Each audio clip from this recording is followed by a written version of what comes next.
Oh my God.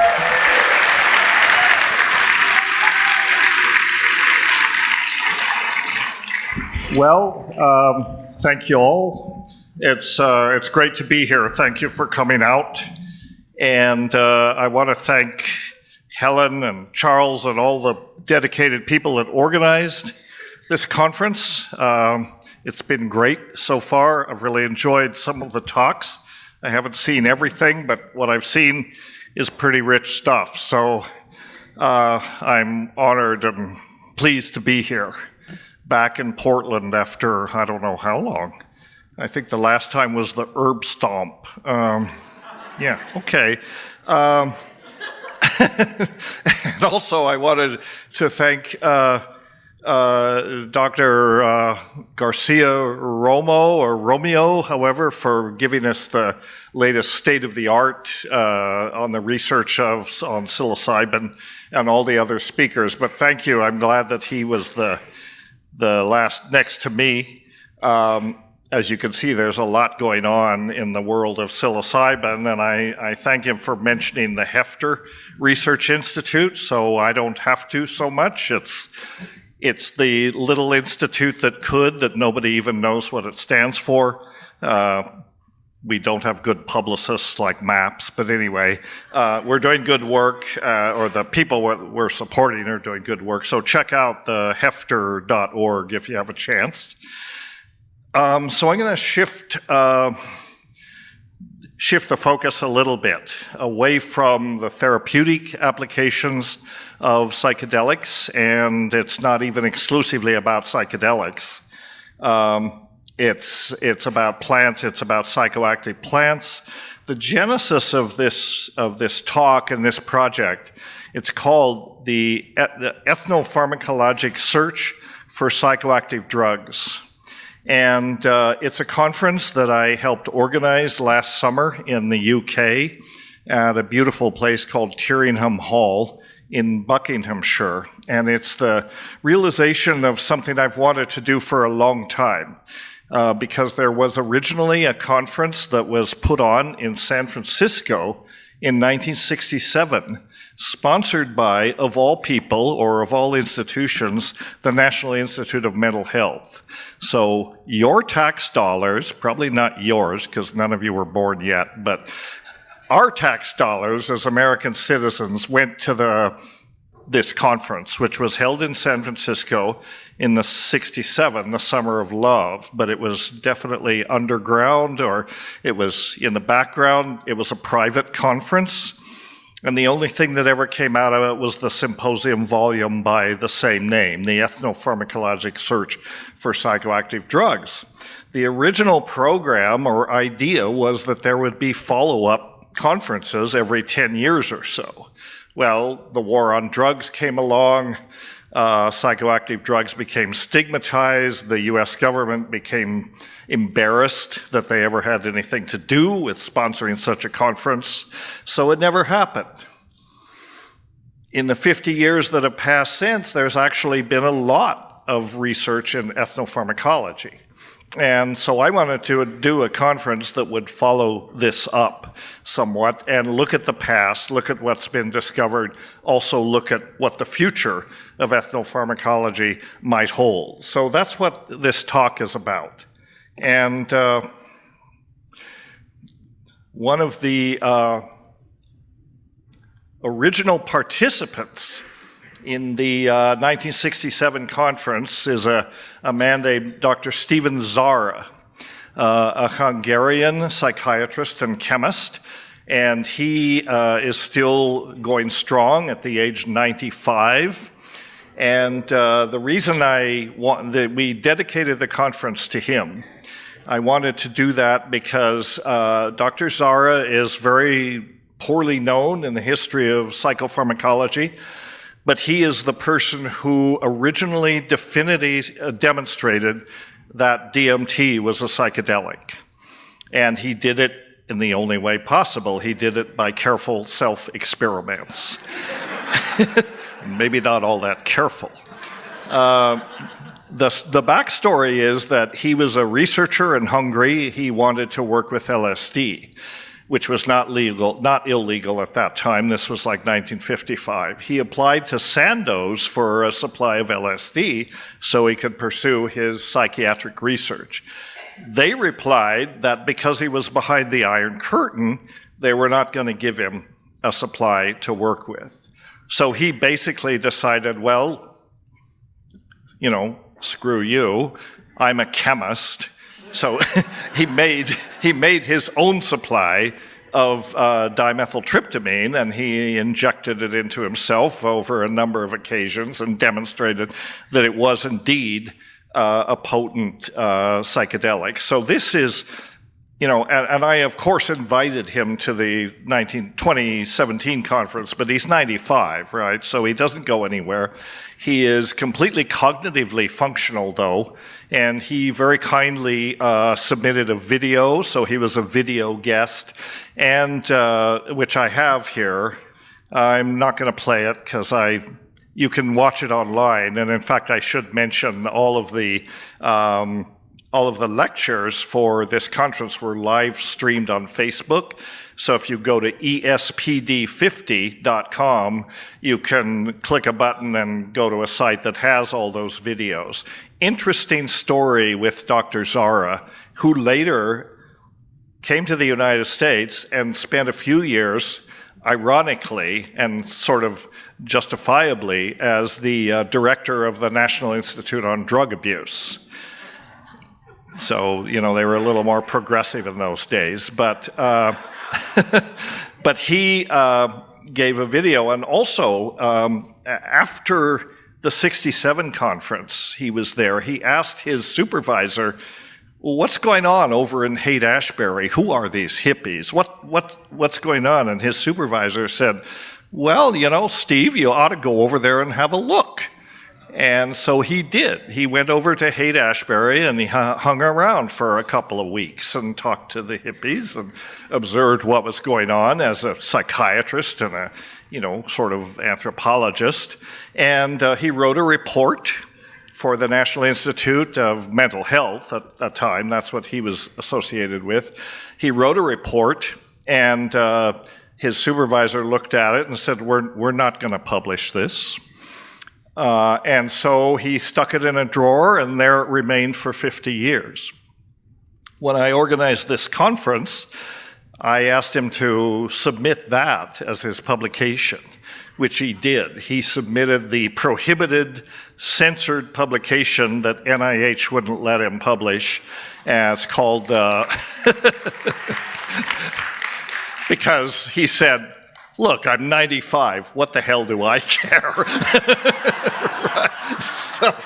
So he submitted it, and it's one of the best papers in this symposium. We published all this as a symposium volume. We republished the 67 volume and as a high-resolution new reprinting, and the 2017 volume.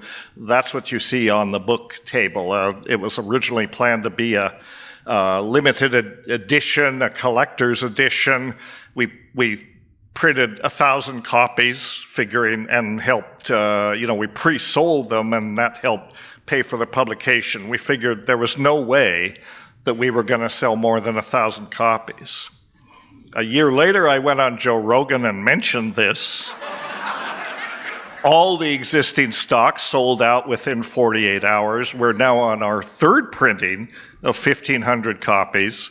And if you want to buy it for someone you love for Christmas, it should be ready for Christmas. Go to Synergetic Press and you can buy it, or you can buy it out there. Anyway, so that is the backstory of this conference. And it was... I should also mention, as I did, that it was Facebook, it was live streamed on Facebook. Those videos are up there, and at some points during this 4-day conference, over 70,000 people were watching these live streams. So apparently there's a great deal of interest in this sort of dead discipline, which is anything but dead.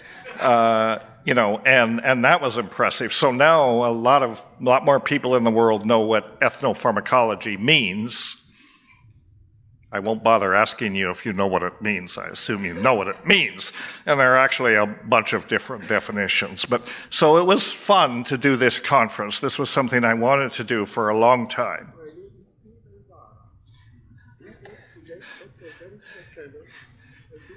I'm not going to let Stephen, it's about 3 minutes long, but you can see he's pretty functional. Okay, so let's go back to 95. So the DMT obviously didn't do him any harm. Well, I became aware of this conference in 1968, the first conference, and I was a bored teenager living in a small town in western Colorado called Paonia, hanging out with my friends who were also bored. And we spent some time, we spent a lot of time smoking a little dope when we could get it, which was not often, drinking copious amounts of beer, which was much easier to get, singing protest songs, and just being disgruntled 18-year-olds. Wanting to be anywhere but Paonia, Colorado, which we regarded as the armpit of the universe. Actually, it's a pretty nice town, but it wasn't so in those days. Where we really wanted to be was here, in San Francisco during the Summer of Love, 1967. Well, a couple of us got to go there, spent 2 or 3 weeks in the Haight-Ashbury and Berkeley, because my brother was going to school in Berkeley at that time. So we did get in on some of this. And, anyway, we did get to. Why my father decided to let me go to San Francisco in 1967, I have no idea, because he had to know that, we were up to no good. But he did, and that impacted me. And it was about that time that 2 books came into my life. One of them was The Teachings of Don Juan, over there. The first edition, my brother gave me a copy of that for my 18th birthday. The other one was the first volume, The Ethnopharmacologic Search for Psychoactive Drugs. Very dog-eared, beaten-up copy. I don't know where it came from, but somehow it fell into my hands. And these 2 books were very influential. The Teachings of Don Juan made me aware of the ethnographic background of psychedelics, because in the larger society, we knew about Timothy Leary, and Timothy Leary was not exactly tapped into, thousands of year old indigenous traditions. One of the big problems with psychedelics at that time was nobody knew what to do with these things. There was no knowledge base about how to use them, and the indigenous traditions were largely unknown or ignored. So the Teachings of Don Juan, even though much of it is inaccurate, to say the least, but it made clear to me that there is an ethnographic tradition, and so I could relate to that. And then I realized that's where you have to look if you want to understand psychedelics. Talk not to Timothy Leary, not even to the psychiatrists that were using it, talk to the people that have used it for thousands of years, and you can learn something. The other one was the ethnopharmacologic search for psychoactive drugs, and that was the other side of the coin. That's where I realized not only is there an ethnographic aspect to this, there's a scientific aspect too. And some of the people who in life, as I developed my career, are Richard Schultes, Andrew Weil, Sasha Shulgin, all of those people were at this original conference. And that was really when I became aware of them.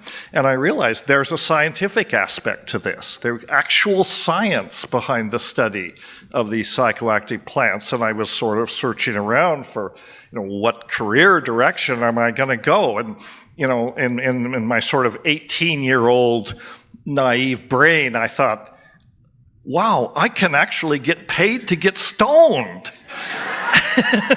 And it was a little more than that, but I decided ethnopharmacologic, ethnopharmacology was a worthy career direction, and so I sort of headed that direction. And then 17 years later, we were able to publish this beautiful book and have this conference, and I helped organize it, but I had many people helping, including Wade Davis, who's an editor on the book, Ian Prance, who was formerly the director of Kew Gardens, and Ben DeLeonen, who is now the president and founder of ICERS, if you know ICERS. How many of you know ICERS? Not very many. Check it out, ICEERS on the web. It's the International Center for Ethnobotanical Education, Research, and Service, and they are doing the most effective work in the preservation of ayahuasca and ibogaine and addressing a lot of the legal issues and other issues. A fine organization, and Ben is a close friend and a really fine person. Well, as some of you may know, the genesis of all this happened in 1971. I mean, we were intensely interested in psychedelics, of course, by this time. 1971 rolled around, and for various reasons, which I won't go into, we quit our jobs. We didn't really have jobs, so that was easy. I was a student, my brother was a student, more or less, and we were fascinated by DMT and what we had read about it, and we heard about an orally active form of DMT. And we thought, wow, that's interesting, because one of the frustrations of DMT, if any of you have taken it, is it's very short. It only lasts about 10 or 15 minutes. And you can't do much with that. All you can do is sort of be astonished and say, what the hell was that? But you're not bringing back a lot of noetic contact. So we thought, well, maybe if we could spend more time in this dimension, and we really thought of it as a dimension, we can learn more and understand what this altered state was about. I mean, it seemed much more interesting to us than any of the psychedelics, LSD and mescaline, that were around at that time. So we heard about this orally active form of DMT in a paper by Schultes, and it was used by the Witoto Indians, the Witoto indigenous group in southern Colombia, in a small place called La Chorrera. And so we decided, okay, this is the secret. We thought of it as the secret, and we decided we have to go after this thing. So that's what put us here in the pasture at La Chorrera in 1971. We were on our quest to find the secret. Well, as it turned out, this was the real secret. And these, because it was a pasture, and because there were cattle everywhere, and because cattle produce dung that happens to be the preferred substrate for the pan-tropical psilocybin mushroom, Psilocybe cubensis, and it was the rainy season, there were big, beautiful clusters of psilocybin mushrooms growing out of practically every cow pie. And so we knew what they were, and we were very cavalier in our attitude toward them, because we were looking for this obscure Witoto thing derived from Varroa species, and eventually we found it. That's another story. And when we finally located this, which was called ukuhe, it turned out not to be very exciting. But when we got to La Chorrera, these mushrooms were everywhere, and we thought, well, we can have fun with these while we're waiting for the real secret to show up. And there wasn't a whole lot to eat at that time there. I mean, so we started eating them rather regularly and, in fairly copious quantities. And,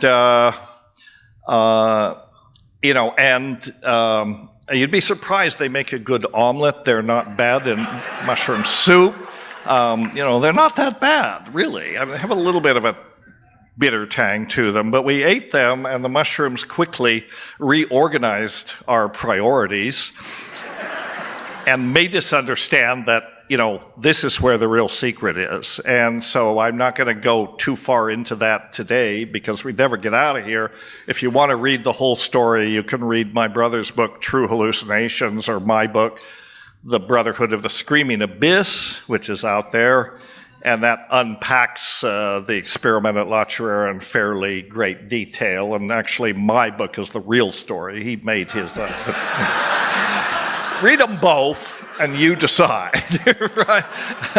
So anyway, if anything important came out of that misadventure, I think of it, this is one of the things.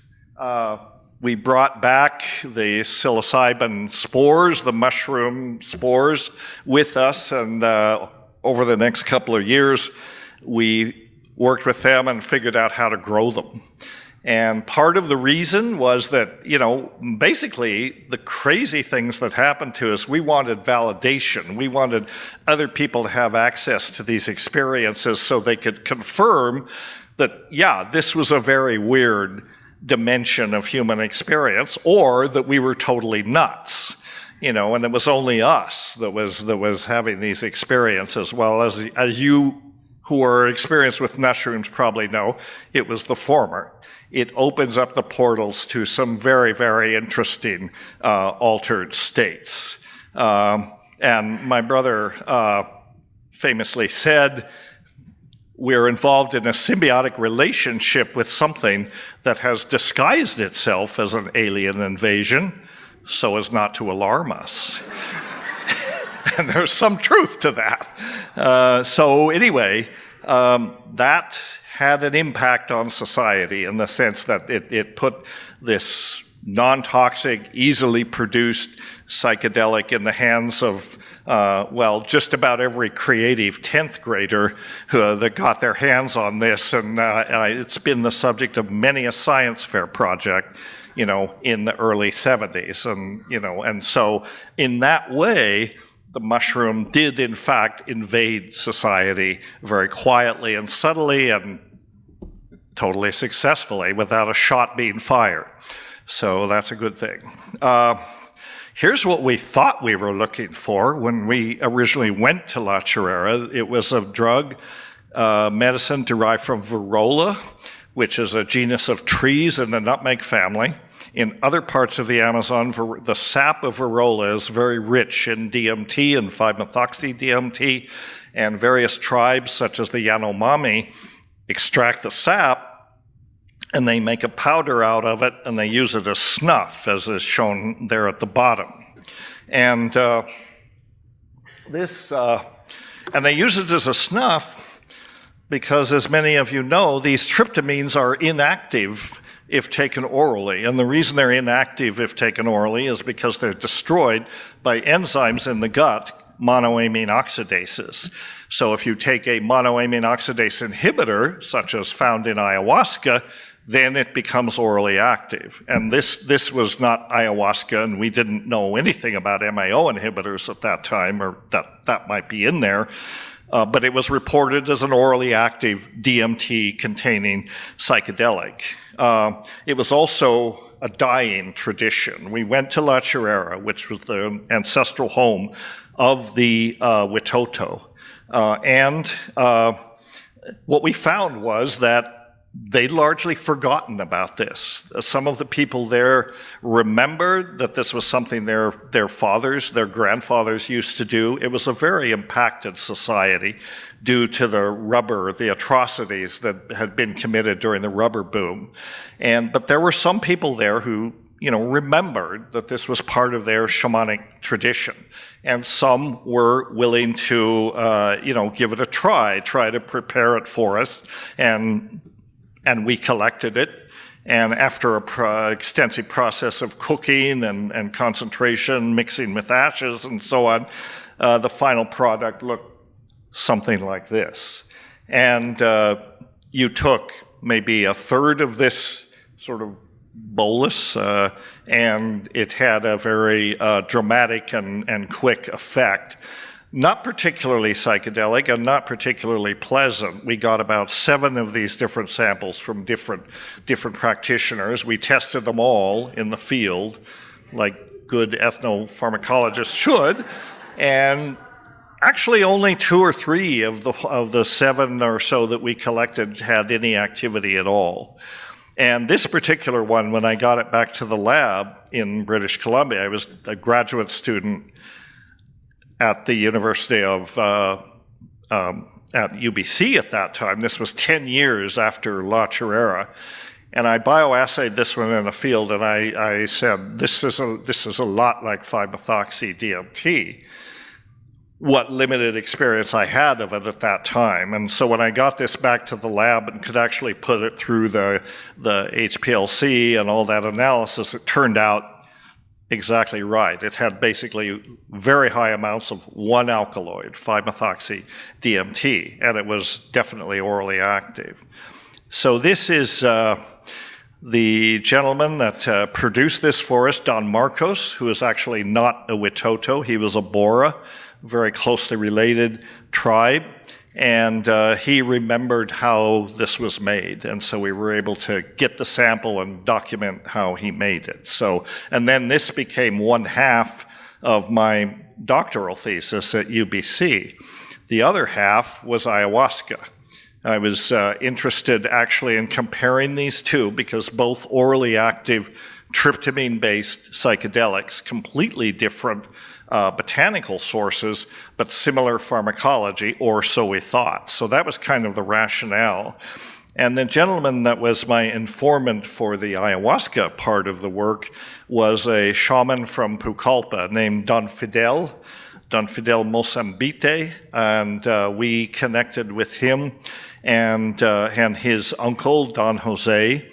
And it turns out that it was a lucky find because he was, number one, extremely knowledgeable about ayahuasca and how to use it and how to prepare it, and also happy to show us how to do that. And we could photograph that and collect samples, bring those back for later analysis. So he wasn't a scientist, he was a shaman, but he understood the importance of looking at the constituents of his preparations, which we did. And eventually I got it back to UBC and spent the next 3 years working on this project, and Neil Towers' lab in the Department of Botany. He was a well-known ethnopharmacologist, I guess you could say, or phytochemist. And like all good graduate students, eventually you publish a paper about this. So I published 2 papers more or less simultaneously. One was called Monoamine Oxidase Inhibitors in South American Hallucinogenic Plants, Tryptamine and Beta-Carboline Constituents of Ayahuasca.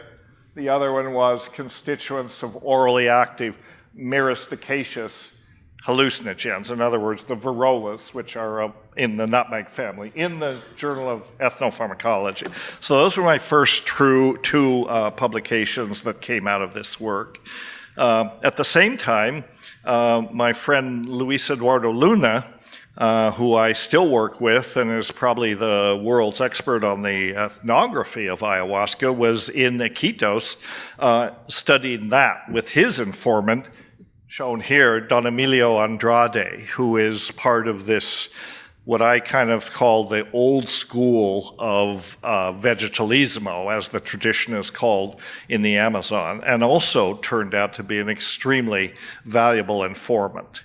There's often a perception that these people, want to keep their knowledge secret. They don't want to share it. That has not been our experience. Mostly, they're delighted and surprised if you go to them and say, I'm interested in what you know. Nobody's ever asked them that, and a lot of time they're not even respected in their culture, especially by younger people. What's this old guy in the corner? What does he know? He's just drooling in his oatmeal. These guys know things, and they were happy that, young people like Eduardo and myself were coming and asking for what they know with great respect. And so it was very gratifying. Well, in 1986, I finished my degree in 1984. In 1986, I got in 86, that's right. I got a postdoc at NIH, working under Dr. Juan Saavedra. And he was in the laboratory of clinical pharmacology. So it's sort of what goes around comes around, because this was the institution that had sponsored the ethnopharmacologic search for psychoactive drugs. And I spent a couple of years there, very productive years in some way, very frustrating years in other ways. But about 2 weeks after I'd gotten there, Dr. Saavedra said, there's some old chemicals that Julie Axelrod was his supervisor in the same lab. Eventually, Julius Axelrod won the Nobel Prize for his work on neurotransmission. And he and Saavedra had published the first papers on the endogenous occurrence of DMT, which is why I was there. I wanted to study that. I ended up studying something completely different. But Juan said, there's a box of old standards that Julie and I were working with up on the shelf, and you should check it out. If there's anything useful, keep it, and send the rest to the hazardous waste disposal at the NIH. So I got up on the laboratory desk after everybody had gone home. I took down this box, and right beside the box was a mint condition, unopened, untouched copy of the ethnopharmacologic search for psychoactive drugs. So it was like magic, because the one in 68 had got me started, and then this amazing serendipitous discovery. Well, needless to say, both that book and some of the interesting standards that were in that box quietly disappeared into, my private library. And there were some very interesting compounds, some tryptamine derivatives that I don't think ever existed anywhere else. So that was useful and interesting, and just kind of one of those synchronistic things that happens.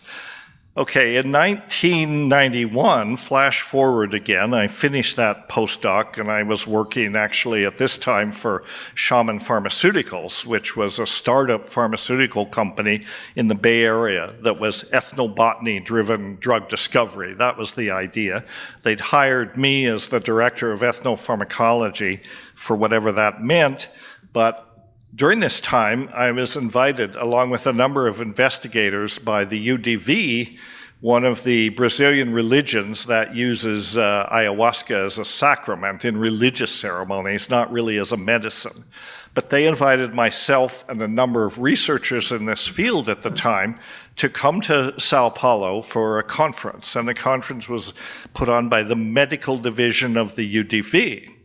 And the political agenda was that the regulatory body in Brazil at that time, CONFEN, was thinking about banning ayahuasca. And so they wanted some outside investigators to come in and do a biomedical investigation. And they thought that outside investigators would carry somehow more credibility, although there were very, competent physicians and so on there. So they held this conference, and they kind of revealed this was the hidden agenda. This was the real agenda of this conference. One of the conversations that happened in the corridors, not on the stage. And so we said, yes, we'd love to do this. So I went back and I started working on a grant. I had a grant in process that I was hoping to submit to NIDA at the time, and then I sort of put it on the shelf because I realized no way is NIDA ever going to fund this grant. But I went back after this conference and I dusted it off, and we were able to get some funds from a couple of very generous donors, one of whom is Robert Barnhart, who is still associated with the Hefter and is on our board, and the other one's last name was Rockefeller. So we got about 75 grand to do this study, which was a very small amount. We returned to the Brazilian Amazon in 1993 to the original temple of the religion, called the nucleocalpari. They call them nucleos. They're like a parish in a church. They have temples in various parts of Brazil, but this was the first one. And first of all, we had to do a preparo, what they call a preparo, which is to produce ayahuasca on a fairly industrial scale. These folks have to make enough ayahuasca to serve 10,000 people every 2 weeks. And so they know how to crank it out, right? And they did. And now it's about twice that amount. They grow all their ayahuasca. There's no environmental impact. They grow it all. So we did a preparo, which is shown here, and then we just set up shop in the temple, and we measured various parameters. We did the usual. We looked at all the, blood pressure, pupillary dilation, and those sorts of things, heart function, but we also did pharmacokinetics, and we took platelets. And platelets could be used as a sort of external measure of changes in receptor profiles, up and down regulation in the central nervous system. So we carried this out. And we also conducted in-depth psychiatric interviews with all of the subjects, with a Brazilian psychiatrist, and then Charlie Grobe, who's again still with the Hefter Institute, administering the questions with the help of a Brazilian psychiatrist who spoke Portuguese. So we did these psychiatric profiles, and we found that there was no evidence from our result of, there was no evidence of any acute toxicity, any evidence of any neurological or cognitive or personality dysfunctions in long-term users. We actually had a group of controls that we were comparing for things like cognition, verbal ability, that sort of thing, and the drinkers of ayahuasca were slightly but significantly more competent at that than the age-matched controls. And there was strong evidence of positive behavioral changes. The stories that they told us in these interviews was that most of the folks that in our sample had fairly dysfunctional lives until they joined the UDV. Alcoholism, domestic violence, a lot of criminality, and basically their lives were in crisis. They usually came to the UDV hoping for some kind of healing. Usually a friend would invite them. They almost all narrated that their initial experiences with ayahuasca were terrifying, but also redemptive. They could see where they were going in their life path, and they had a revelation. If they don't change direction, it's headed in a bad direction. And so they made those changes, and they all said, as long as I take the medicine, as long as I stay in the UDV, which they understood to be a very supportive community, which it is, I'm okay. And many of these people had been taking ayahuasca on average of every 2 weeks, some as long as 40 years. Everyone in the study had taken it for at least 10 years, and it stuck, I mean, they were well-balanced, productive individuals, good family life, no drugs.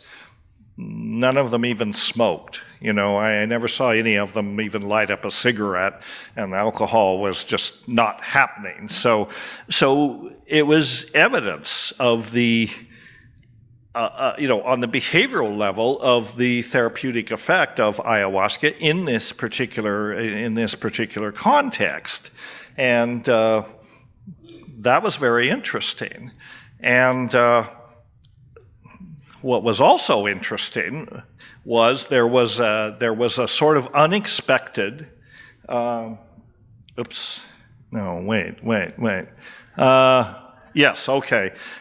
I'm not going to go, I guess it doesn't cover it here, but so there was this behavioral response, and another interesting thing that we found was that from the platelet studies, we found that there was an upregulation of the serotonin transporters in these people. And this wasn't an acute effect. This was a long-term effect. This was after a washout period. So compared to age-matched controls, these folks had a higher level of serotonin transporters in their platelets and presumably in their central nervous system. So upregulation, there was a neurochemical correlate to a behavioral response. It was almost too neat, but that is what we found. And what the implications of that are, I'm not sure. Ayahuasca is the only medicine that's been found that does this. So there's a lot of work to be done. And actually, after this study, we published about 8, come on, oops, come on, sorry, there we are. We published about 8 peer-reviewed publications between 1993 and 2000, reporting these findings, and then that sort of stimulated research interest in ayahuasca. This is a graph of the number of publications in PubMed starting in 1980, 1985, very few, but after our study, now there's 120 publications, peer-reviewed publications of ayahuasca, and if you go to PubMed and just put in ayahuasca, these will come up. How many of you know about PubMed? A good many of you, yes. Well, it's one good thing our government does. It's the open access biomedical database for whatever's going on in medicine. So if you're a physician or a health professional, you already know about it. It's a great resource, and you can find out what these things are. Okay. I don't want to go too far into this, but one of the main constituents of ayahuasca, as you know, is a beta-carboline alkaloid. Several beta-carbolines, but harmine is the main one. Harmine is a beta-carboline, and it's the main monoamine oxidase inhibitor in ayahuasca that prevents the peripheral degradation of DMT and allows it to be orally active. And harmine is a very interesting compound. For one thing, I like to call it a hoary old alkaloid, in the sense that it's been known for over 150 years. It actually was discovered originally in Paganum harmala, and this is why it's called harmine. It's named after the species name of Paganum harmala, the Syrian rue. Only later was it identified in ayahuasca. So we know that it's an MAO inhibitor, but it turns out there's been recent work that shows that it has a number of different activities that are very interesting. For one thing, it inhibits a kinase called DYRK1A, which has to do with neurogenesis. And actually, harmine blocks the action of DYRK1, which is a kinase that inhibits neurogenesis. So this is all in vitro work, but the implication is that for treatment of cognitive deficits and this sort of thing, it actually stimulates the growth of neurons in the hippocampus. So that's quite interesting. It also interacts with all these other receptors to some degree, including the dopamine transporter here. And it has all these other kinds of activities. And, so the idea that ayahuasca has been figured out and there's nothing more to be learned from it, here's a 150-year-old alkaloid that has activities we never suspected.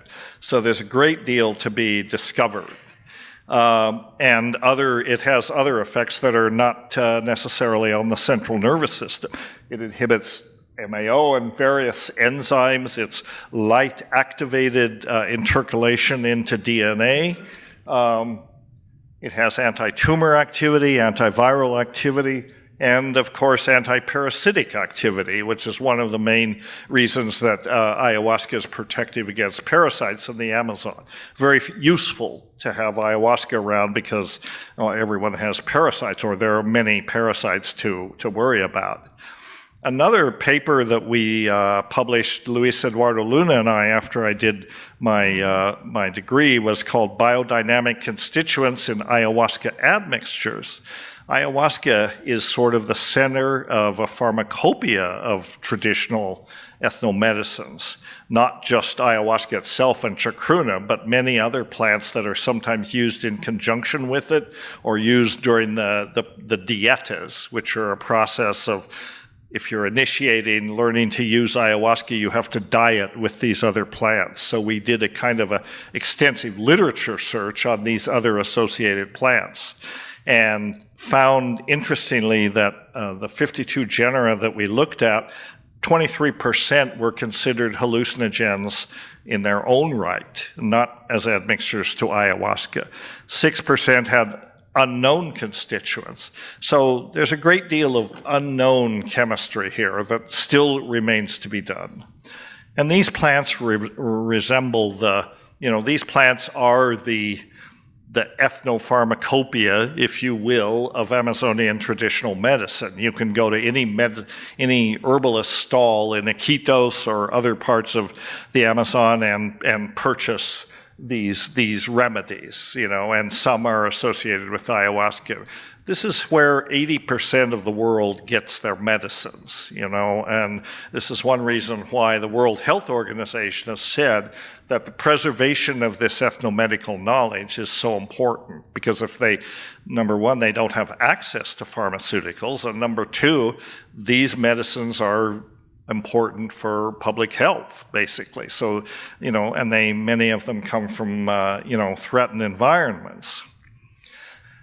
So in 2004, I was invited by an outfit called the Stanley Medical Research Foundation to look into some of these medicines as potential treatments for schizophrenia and cognitive deficits. And I talked to the guy, and I said, well, I haven't really done research on the Amazon for a long time. He more or less invited me to do this. He said, well, we gave away $240 million last year to support schizophrenia research. I said, well, where do I sign?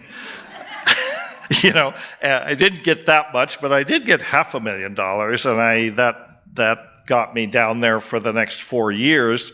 And what we did, it was all described in this film that we showed earlier. We used radioligand, we used receptor binding assays to make simple extracts of these many plants and screen them against about 80 different receptors.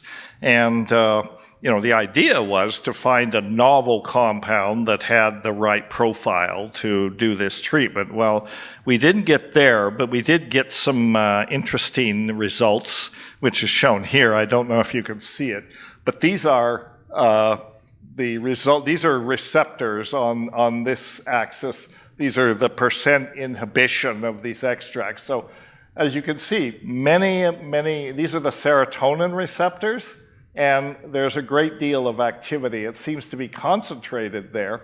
Another one, as I mentioned in the film, are the opiate receptors. They were very, very common that many of these plants hit opiate receptors, so for whatever that means. Here is an example of one of the plants that turned out to be most interesting. It's called Sananho, or sometimes Uchu Sanango. It's Tabernae montana species. And it has folk uses to treat, guess what, cognitive deficits. And we looked at these plants here were the sort of the ones that emerged from our study, of that were most of interest: Abuta, Needham, Tabernae montana, and so on. And so these are, again, folklorically very interesting. Chemically, practically unknown. Pharmacologically, they hit the right receptors, they have the right profile. So that all needs to be followed up. Okay, so that's kind of the summary of my own work, and I think this last one the rest of it will go more quickly, hopefully. So the question comes up, Why bother? Why bother looking for psychoactive drugs? What is the value of the ethnopharmacologic search for psychoactive drugs? Is this just about finding new plants to get high on? Well, that's part of the agenda, you know.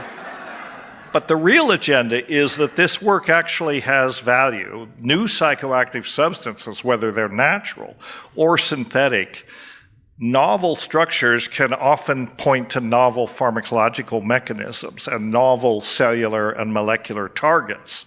So then these molecules become scaffolds for drug discovery through medicinal chemistry and modifying these molecules. Sometimes they don't need modification. What's the consequences of that? Looking at their pharmacology can enhance our understanding of the neurochemical foundations of consciousness and the neuropathology of mental illness. So there is value here, and eventually these new compounds can lead to new therapeutic applications and better understanding of the nature of mind as well, which I think we're all interested in.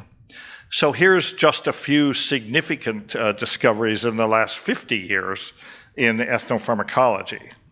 One of these, this is an interesting plant. It's in the Acanthaceae. It's called Teleostachya lanceolata, or Toé negro is the common name. It's very common. It's sometimes grown as a ground cover in Iquitos along the streets, very low to the ground. It's used as an additive to ayahuasca occasionally. It causes an intoxication that may last for 3 days, during which there is a conversation with the plant, as the shaman tells you, and it may also make you go blind for 3 days. So probably pretty dangerous, but worth investigating. And will I be investigating it? Probably not from the bioassay standpoint. You know, well, that's what graduate students are for, right? But I will be taking careful notes, you know, that somebody needs to look into this. The chemistry is completely unknown. The psychoactivity is well documented. What molecular discoveries are to be made there? Another one here, very interesting as well, Vinho de Urema, which is the source of another orally active DMT-based preparation that's used in northeastern Brazil. It's called Urema, and the plant is Mimosa hostilis. Now, we know that Mimosa hostilis contains high levels of DMT. In fact, it's often substituted for chacruna, and it used to be that you could order a Mimosa hostilis root. Only 15 minutes? We're not even close to the end, I'm sorry. But we'll get there. Okay, don't worry. I'll go away. Go away.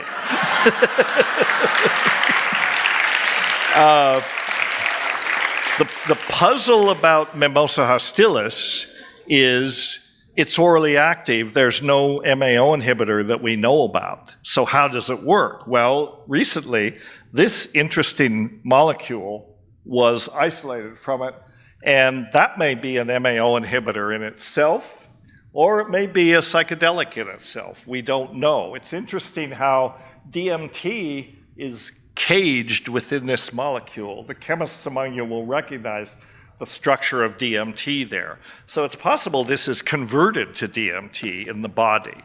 Nobody knows. There hasn't been enough, enough work on it. Not even enough has been isolated for anyone to bioassay it. But this may be the answer to the secret of Mimosa hostilis.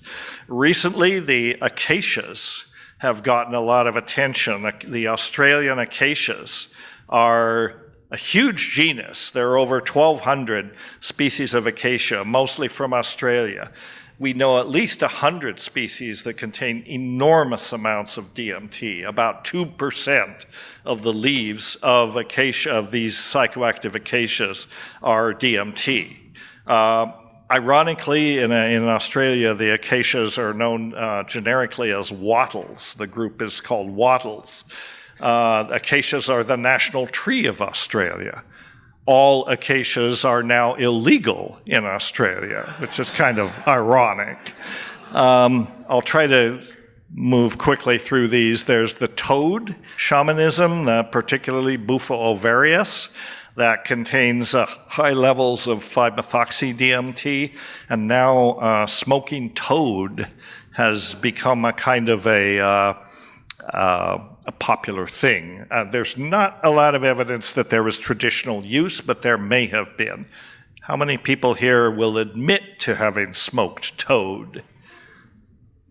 All right, good. It's very interesting. Salvia Divinorum, here's another one. This was not talked about in the original one. It was known about, but there was no understanding of the pharmacology. In the interim, this interesting diterpene has been isolated, salvinorin A. And unlike most psychoactive compounds, it contains no nitrogen. So it's like cannabinoids. And yet it is the most potent naturally occurring psychoactive substances so far isolated. It's active at around 50 micrograms, which is comparable to LSD. And not only that, but it is the most selective compound so far discovered for, it doesn't work on serotonin receptors, it works on the kappa opiate receptor, which there are 3 types, mu, delta, and kappa. Salvinorin A binds only to the kappa opiate receptor and nothing else. That is very unusual for any drug. The red blocks in front, that's LSD. LSD is a classically dirty drug, and it's dirty in the sense that it's not that selective for receptors. It hits mainly all these serotonin receptors, but also dopamine, norepinephrine, other receptors.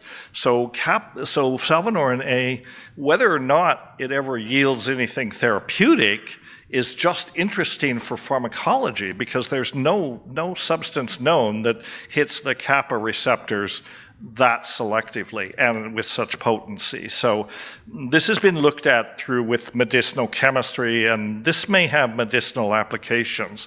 It's not illegal yet.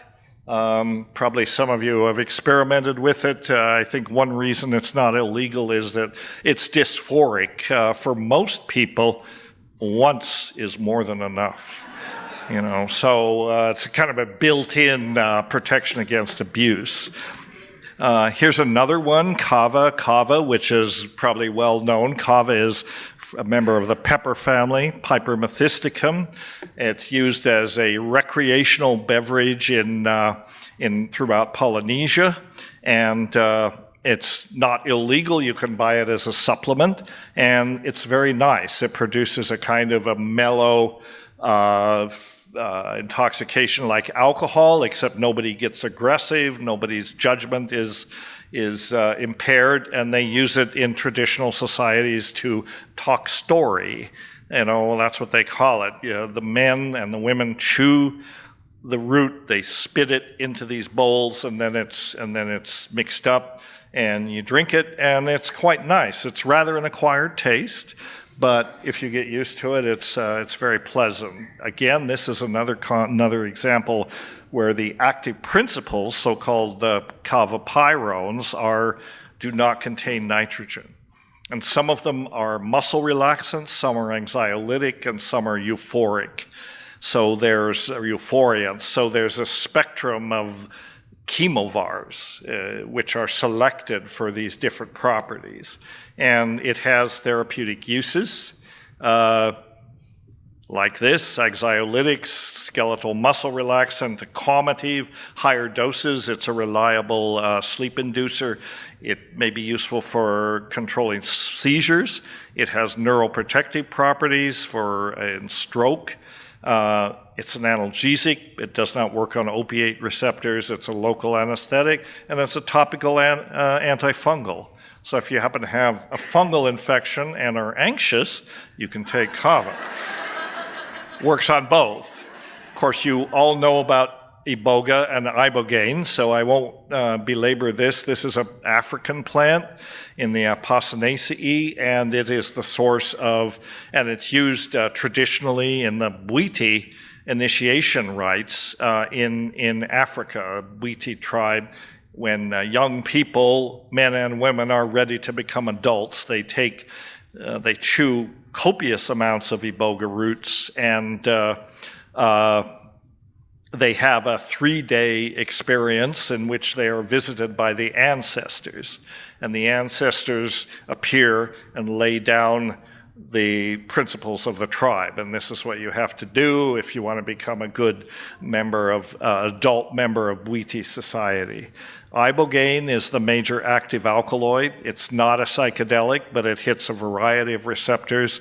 And its primary therapeutic action is as a in biomedicine, is to treat addictions, particularly opiate addictions, for which it's effective, more or less. And there are lots of underground clinics. This is not approved yet, but it is probably going to get approval because its effectiveness, is incontrovertible. And we have an opiate crisis, in case you haven't noticed. Another one that might address this is kratom, Mitragyna speciosa, in the coffee family, the Rubiaceae, used as a substitute often for opium in Southeast Asia and Africa. And it has a number of alkaloids, mitragynine, 7-hydroxymitragynine.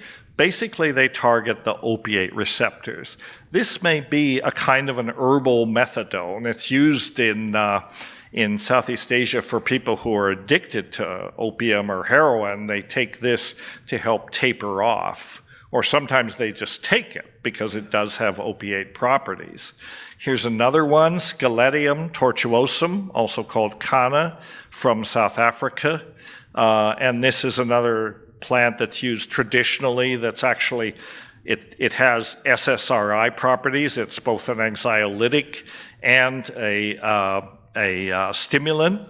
And it's legal. You can order this. There's a commercial product called Zembrin that's quite nice. It helps relieve anxiety and depression. So that's one. I'll have to move quickly and then mention the frogs again and the Cambo medicine, which is Philomedusa. This is the frog medicine where you have to torture the frog to get the venom, and then they put it into, burn themselves with a cigarette and rub the venom in, and it produces a violent, immediate interaction and involving usually a total collapse of your whole system. Why people want to do this puzzles me, but I don't know.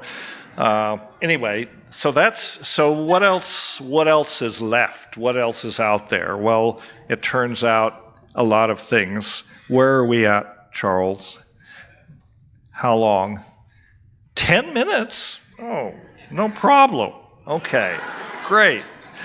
Well, here's an interesting story. So we know about the psilocybin mushrooms, and how many of you you're familiar with Boletus? It's considered one of the more delicious genera, and you can find it around here. By the time you find them, they're usually full of worms, but if you happen to get a fresh Boletus, they're really good. Turns out in China, there are a couple of species, I should maybe put it on the screen, a couple of species that are definitely psychoactive and hallucinogenic. It's called the Chao Ren Ren mushroom in Chinese. I'm probably saying that wrong, but it means the little person. And when you take this, you see little people everywhere. And the Chinese don't recognize this as a drug thing. If you go to the marketplaces in Yunnan, where these mushrooms are native, they sort of get giggly and they smile and they say, I'm not going to tell the Westerner all about this, but they know about it, right? Interestingly, it's not always active. So I had a friend that really wanted to go after this. He and his friend, he speaks Chinese. He went to the marketplace during the mushroom season, took every damn Boletus he could lay his hands on and had absolutely no effect. So there's something going on, that it is certain species, maybe it has, or certain environments they grow on, it's not clear, but the activity is definitely there. It's probably not psilocybin. So, in fact, the descriptions are it's not psilocybin. Another very interesting area for drug discovery is psychedelic or psychotropic fish. They're so-called dream fish. And there are a number of them, as you can see. This is one that was recently reported, this Sternoptus, and the Arabic name for it means the fish that makes dreams. The common name is the Salima porgi. And this is another fish. When you consume it, it is sometimes active and often not, which indicates that it's probably something the fish is eating, maybe a phytoplankton during a certain part of the season. But it was used recreationally by the Romans and also ceremonially by the Polynesians. So there are reports of that. The effects are, I'm not sure why they used it, because the effects are it causes an LSD-like response, but it lasts 3 days. And you see demonic hallucinations, sometimes quite terrifying. One person reported seeing 30-foot tall arachnids that were attacking his car as he tried to drive along. But, you know, some people have a weird idea of a good time. But this is an interesting thing in the ethnopharm. I mean, it's not even ethno, but it's an interesting thing because it's like LSD, but we don't know anything like this that lasts 3 days. This is very, very likely to have a novel molecule, and it's worth going after, I think. And of course, nobody will, or maybe somebody will. Maybe I will. I don't know. If I get money, I'll do it. But this is an interesting thing. Also, psychotropic insects. I'm going to rip through this rather quickly. There's one that we know that's quite interesting. It's the larva of this moth, which is found in sugarcane waste in Brazil. The larva is psychotropic. The moth, it's not so clear, but this was reported by the French explorer Saint-Hilaire, and it was consumed by the Malalas Indians, which is a tribe native to the Brazilian province of Minas Gerais. When the intestinal parts are eaten, it induces fantastic dreams lasting more than a day. Needless to say, there's no chemistry, no investigation of this. Another very interesting area for discovery of new molecules. You might have gathered that I'm interested in new molecules, and I actually love these structures. I think they're kind of beautiful. But fungal endophytes are an area that is not well investigated, and they're just, fungal endophytes are fungi that live inside of plants, but they're not pathogens, they're symbiotes. They live inside of plants, and they often have very interesting compounds in them, and this is practically untouched in terms of scientific investigation. Many of the fungal endophytes that are already been looked at contain ergolines, which are lysergic acid derivatives. So this particular one here that is shown is Acnotherum inebriums, and it's the scientific name, which means drunken horse grass. And it's not a grass, it's a sedge, but it grows in China, and it contains, you know, these interesting compounds, which are all related to LSD. Some of them are quite toxic. Some of them are probably psychoactive. That would indicate by the name that there is psychoactivity here. So, you know, there's a vast area of chemical diversity. Someone needs to systematically start looking into these endophytes. Virtually all plants have endophytes, but particularly the woody plants. So there's a whole, you know, there's decades of work to be done. So this is the sunset on the Rio Ompayaku, which is where I did part of the work for my graduate thesis, where we went looking for the ukuhe that I told you. The Rio Ompayaku means the river of poisons. And because the people there are famous for a particular arrow poison that they make that's quite potent. This is where Sarah accompanied our group, and when we were in the process of looking for these things, you can see her there.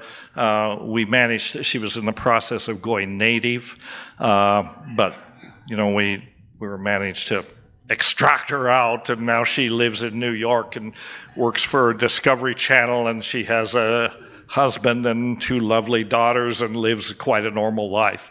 But it was great to work with her, and also Aku, as he was known, who was our guide, and also an amazing character from Iquitos, a guide and all around, wild man, lovely man, and passed away a few years ago. So our trip up the Ompayaku, the River of Poisons, resulted in this movie which you saw before. So that's it. Thank you.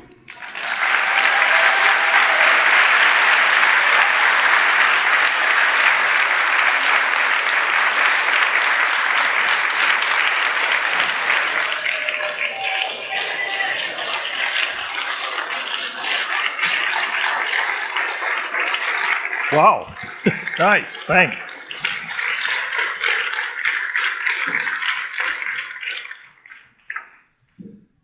Thank you so much, Dennis. Let's have another round of applause for Dennis. Thanks.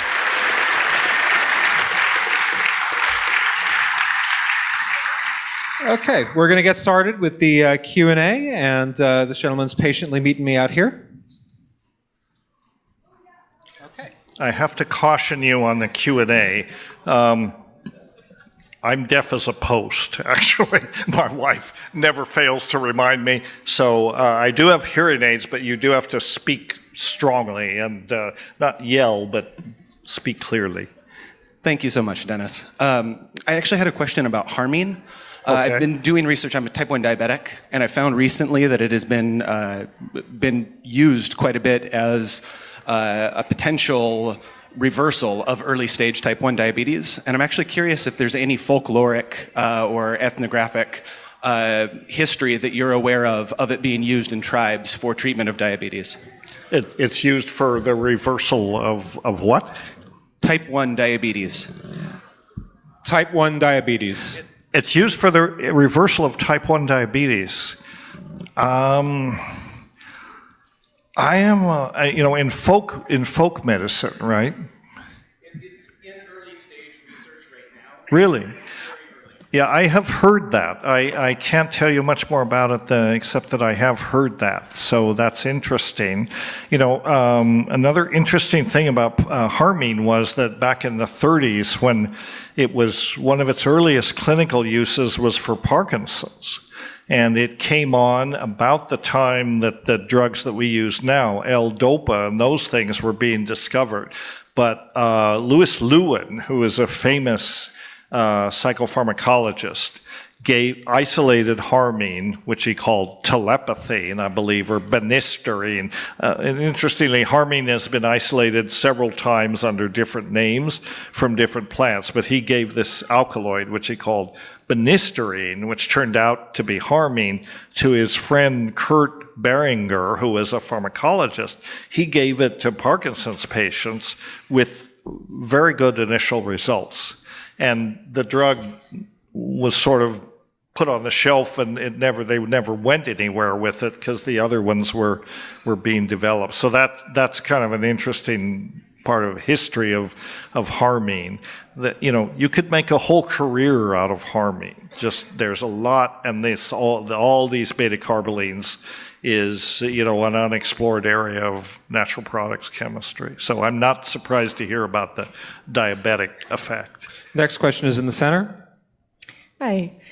So the cultivation of Ibogaine, or Iboga, is a big problem because it's a slow-growing plant and it's becoming very popular and creating a shortage so that the native people who are used to being able to use it are not able to, and there really isn't enough. But so my question was, I have heard that there's another plant that also lives in that same area in West Africa, and that it's possible to synthesize Ibogaine out of that plant, and I wanted to know if you knew anything about that. Yes. Okay. There is another plant, and you're right, there is a shortage of Ibogaine. Because it's over-harvested. It's actually illegal to export it out of Cameroon and Gabon, where it's native. but that doesn't matter. I mean, they pay as much attention to that as they do to, over-harvesting elephants and this sort of thing. So it's being over-harvested. There is a shortage. It actually has been declared a endangered plant. And ICERS, the organization that I mentioned before, this is one of the things they're trying to address, how to develop sustainable sources of Ibogaine. Problem is the plant takes about 7 years before you can harvest it. You have to grow it 7 years. So that really, that puts a problem. To your question, though, there is a plant called Voacanga africana that is not endangered, grows in the same area, that contains a similar molecule. You can turn that into Ibogaine in a couple of steps. So that can be used. So that's the, the source of pure Ibogaine. Ibogaine hydrochloride, if they're using it clinically, chances are it's coming from that plant. It's identical to Ibogaine from Iboga, but the other alkaloids in Voacanga are not the same. And a lot of therapists that use Ibogaine have told me they actually prefer the whole alkaloid fraction. It has a better therapeutic profile, and that's a problem because you're not going to get that from Voacanga. You really have to have the Iboga. So a couple of years ago, I was involved in a project to try to develop a biotechnology for this called hairy root propagation. It's a way to grow Iboga roots in vats, essentially, in vitro, in large bioreactors, and a genetic modification to boost the production of Ibogaine. But that project didn't get very far. It's for complicated reasons. Number one was not enough money, but number two was very difficult regulatory issues around applying that kind of technology, because it would have been a genetically modified plant for sure, producing a controlled substance. So, you can imagine the regulatory mess that you'd have to navigate if you're going to produce it that way. It's still possible. It may happen, but I'm not too confident. And it's unfortunate because Ibogaine shows a lot of promise. And who knows? At least you can use Voacanga to get the pure compound. Next question's in the center. Do you know of any promising research in regards to these kind of plant medicines and treatment of cancer? In the treatment of cancer, some of the psychoactives.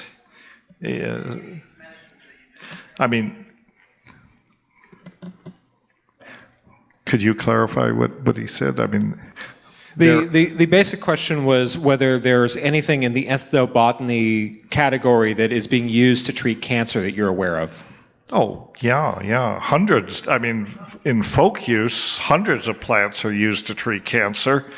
Who knows if they're effective? Some of them probably are, but also the National Cancer Institute has had for years a natural products discovery program to find new compounds to treat cancer, and some of the, two major cancer medicines have come out of that. One is vincristine, which is from the Madagascar periwinkle.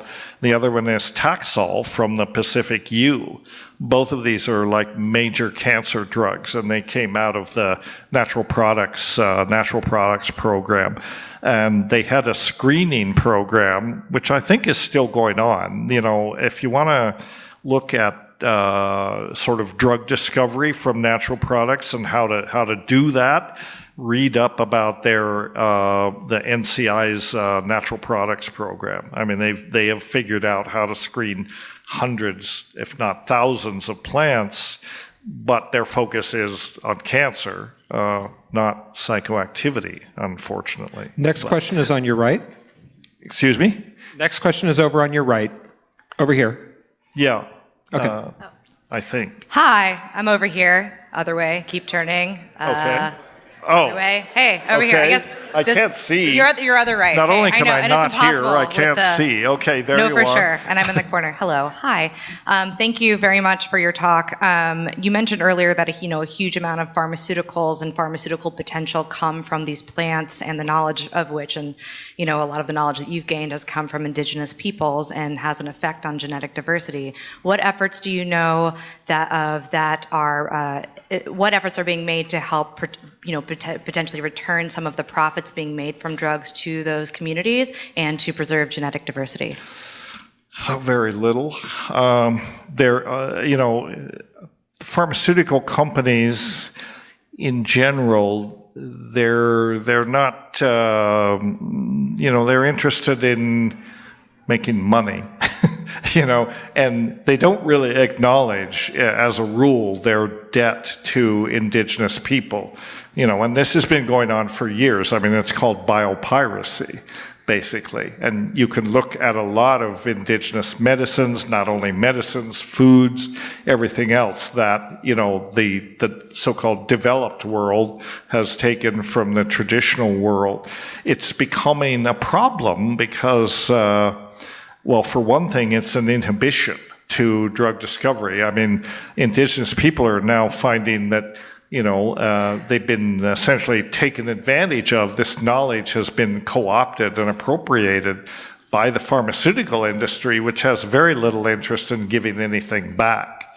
So indigenous people, I mean, they're smart too, and they're able to, hire their own lawyers and that sort of thing. So there's a whole area of regulatory law, you might say, that's related to this. And we need to find better models so that the people that are kind of preserving this knowledge get something back. If you invent $1 billion drug that comes from one of these sources, they should give something back.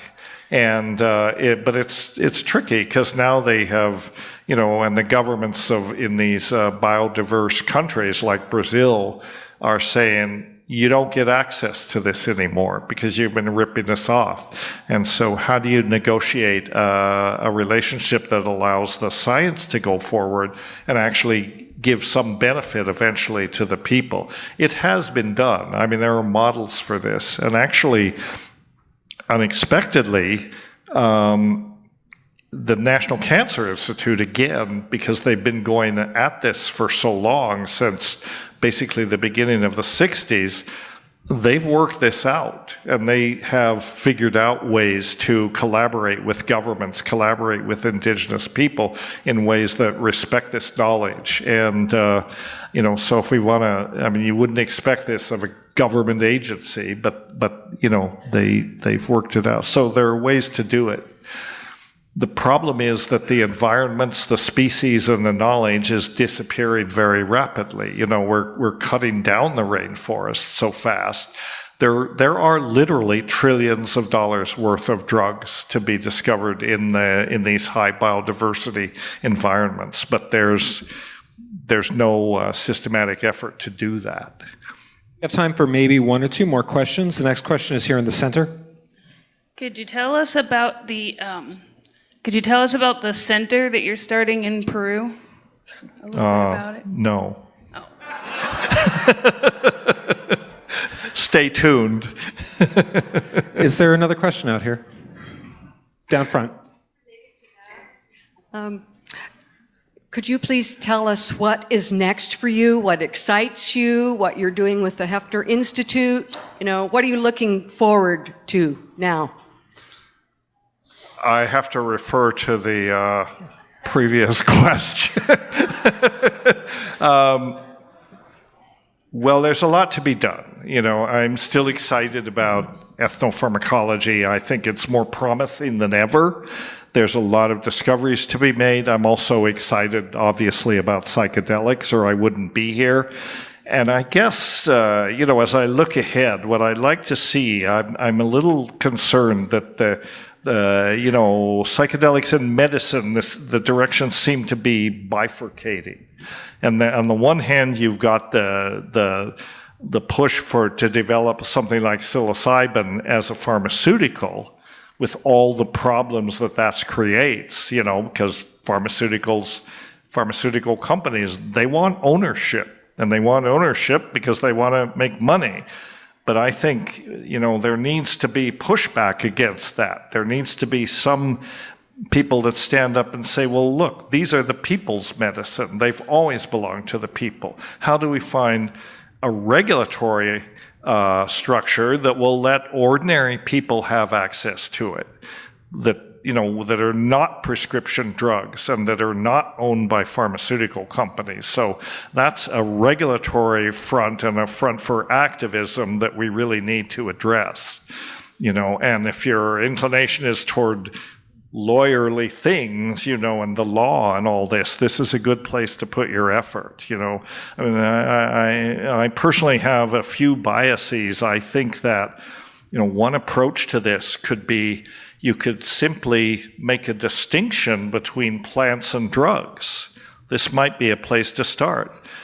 Plants are not drugs, and it should be emphasized that persons, I'm a biologist, and I think the use of these plants, whether as food or drugs or anything we might use them for, is an example of symbiosis.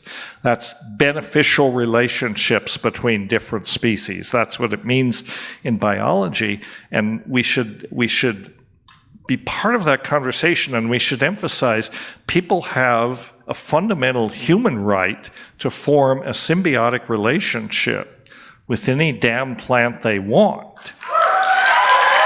And I think we have to, stridently make that point.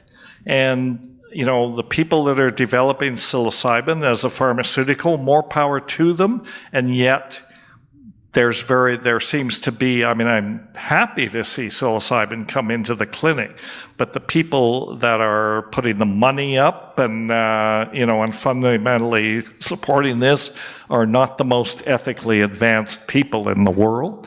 And, so there's a problem. But I think this is an area for psychoactivism, if you want to say, to, make this point and say, what about the people? How do you get these plants to the people in ways that are, not profit-oriented necessarily and that are beneficial? And we have models for that. The ways that herbal medicines are, they're lightly regulated, but they are regulated, and something along those lines could be applied to some of these psychoactive plants. And ultimately, I think the natural compounds, the mushrooms are probably as good as or even better than the synthetic compounds for therapy. So, that's an interesting area. It'll be very interesting to see what happens as psilocybin advances in this direction. Is there any other alternative direction that might happen? What I'd like to see happen is, something like create centers, because there does, these are not drugs where you can say, just take 2 and call me in the morning. These things need to be taken under guidance. And so the shamanic model does provide a model for this. And it'll be interesting to see how all this unfolds in the next 5 to 10 years. But very good question. How do we do that? Last audience questions over here. Yeah, I know you have an intimate relationship with the Amazonian people and the culture and everything going on down there. I know Jonathan Ott also is deeply connected. I'm wondering if you have any collaboration with Jonathan Ott in going forward with any of these initiatives. You have to repeat that. The question was, do you have a relationship with Jonathan Ott in your various work? With Jonathan Ott or who? Jonathan Ott, period. Well, I have a relationship with him. He's a hermit. He's very much under the radar. I hear from him maybe once every 5 years or so. I run into him, but he spends a lot of time, I don't know where, under a rock or something. He's not exactly out there on the circuit. He's a wonderful, very knowledgeable guy, but he doesn't rarely comes to conferences like this. I tried to invite him to this conference, the Ethnopharmacologic Search, and I never got a response back from him. So I assume he's out there, but I don't know. I mean, he's certainly one of the key figures in all this, and his book Pharmacotheon is a landmark in the field. So, do you know where he is? Or? Well, let's move on. Moderator's privilege for the summary question. You go everywhere. You see every psychedelic community in the world. That's true. What do they look like, and what do you want those of us in those communities to be doing to push this work forward? Well, it's true. I travel a lot over the world. I come to conferences like this in the States and in foreign countries. And the thing that impresses me about this is how similar these associations are. No matter what country, it's led by young people who are passionate and really insightful usually. I mean, I got to tell you, I have great respect for millennials because they're bringing a lot of wisdom to this and, good hearts and good minds. And it's not just millennials. I see there's a few geezers here like myself. But, it's the young people that are going to make the difference. And when I go to these conferences, I'm actually impressed in a positive way by how similar they are. I mean, it's like a global meme, and whether it's Australia or Prague or Estonia or Arizona or wherever these conferences are, it's a very similar kind of thing. So I feel like we're all getting the message in a certain way, and I often say in my lectures, remember, we're not running this show. The plants are running this show, and we're all working for the plants. I feel like I work for the plants. I feel like the plants work me a little too hard sometimes, but it's good work, and we all share in this. It's really the plants that are leading this. So, it's a global phenomenon, not just in the West. And so that's got to be a good thing because this is happening on a species level. And I think one thing we're learning about psychedelics, and now you get me off, I'll be another hour and a half raving about this, but I think what the plants are teaching us in an important way is that we are facing a crisis on this planet, and the plants are catalysts for changing consciousness. They're a way to make us re-understand and reappraise our relationship to nature, and this is what has to happen because we're busy killing nature. And, the policies of our government and many governments, particularly ours, are mostly very destructive. I mean, any government that that passes laws that roll back, curbs against carbon emission and this sort of thing, even as ineffective as those things are, this is the wrong direction. We've got to wake up as a species. And plants are one way to do this. These plant medicines are waking people up. Question is, are they doing it quick enough, and are they waking enough people up to really tip the balance? And so I think this is part of the phenomenon. These educational conferences like this is a manifestation of that.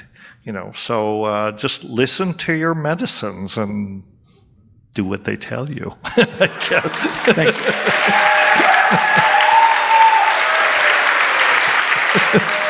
Thank you so much. Thank you all very much.